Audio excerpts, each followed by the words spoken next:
nous, professionnels, sans être des substituts familiaux,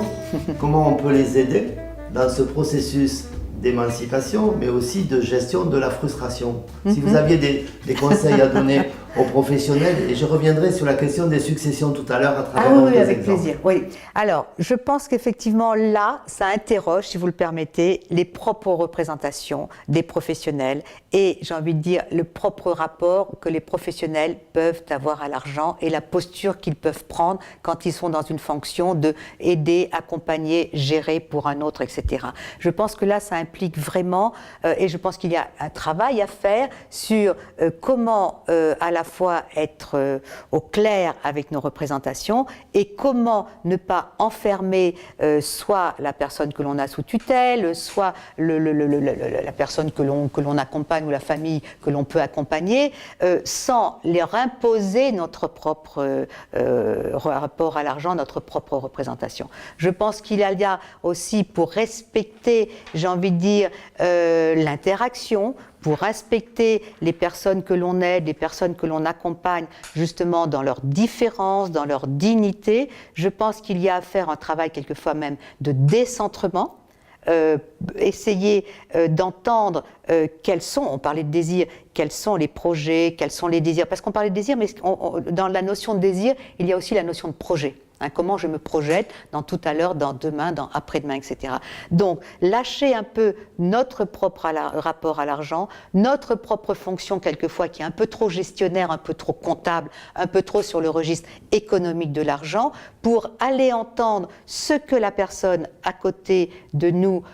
attend, entend ce qu'elle a besoin sur le registre qui n'est pas forcément de l'ordre de l'économique, qui est de l'ordre de la reconnaissance. Si on l'aide à reconstruire des projets, à même oser se projeter dans un avenir proche, là j'ai envie de dire on l'aidera beaucoup plus que si on lui dit ben là vous savez madame il ne faut pas aller dépenser encore acheter des cigarettes, vous n'avez pas d'argent pour ceci, vous n'avez pas d'argent pour cela. Je parle des situations souvent de tuteurs, de tutelle, parce qu'on a projeté nous qu'il vaut mieux mettre de l'argent de côté que d'aller dépenser encore un 3e paquet de cigarettes.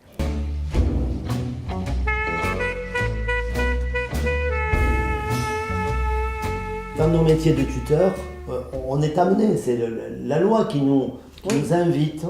à travailler autour des projets des personnes, autour des objectifs personnalisés, qui sont à la fois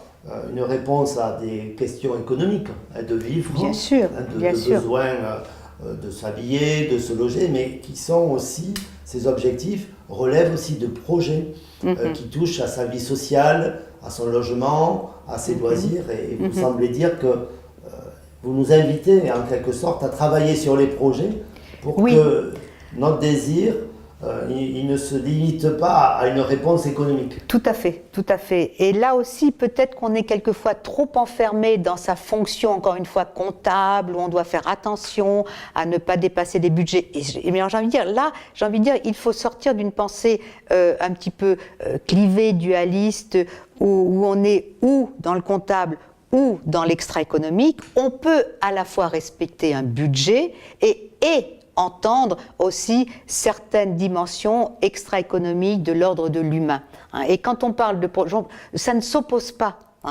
Ça ne s'oppose pas, on peut tout à fait mettre en parallèle, alors ça crée des tensions bien évidemment, mais j'ai envie de dire l'humain et la liberté de l'humain, elle se joue dans ces tensions-là. Si on règle trop en disant je ne veux pas m'embêter avec plein de choses et je mets du côté du comptable, effectivement on renie, on rejette l'aspect un petit peu extra-économique qui est essentiel, ou si on n'est que dans l'extra-économique, évidemment on risque de faire déborder le budget. Donc en tant qu'aidant, en tant qu'accompagnant, je pense qu'il faut accepter cette tension, elle nous complique un peu la vie, mais en même temps,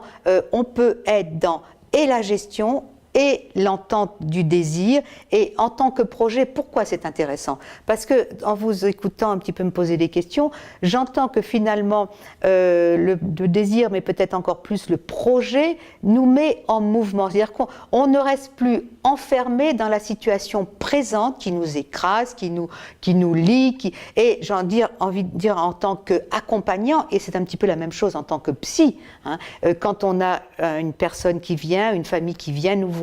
et qui nous raconte ses drames, si on se laisse nous écraser par ce qui s'est passé,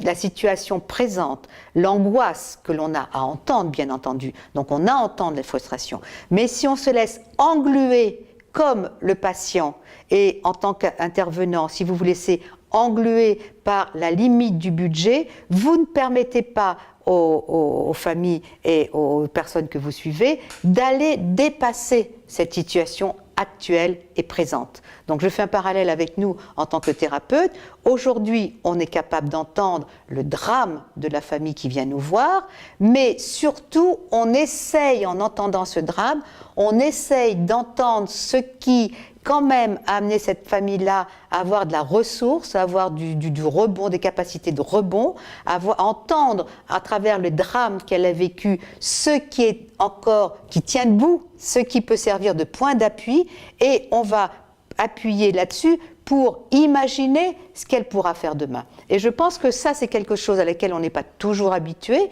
parce la souffrance nous touche tellement, la vulnérabilité des autres nous touche tellement qu'elle risque de nous enfermer. Donc derrière la vulnérabilité des personnes que l'on accompagne, comment faire pour entendre aussi leur capacité de rebond,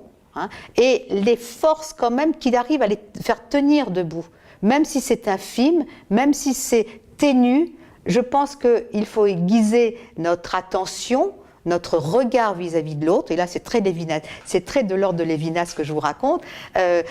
pour effectivement l'aider d'abord à prendre conscience qu'il y a de la force vive en lui, même s'il n'y a pas beaucoup d'argent dans le porte-monnaie, il y a quand même des choses possibles, qu'on va l'aider à mobiliser, et ça ne nous empêche pas de tenir le budget.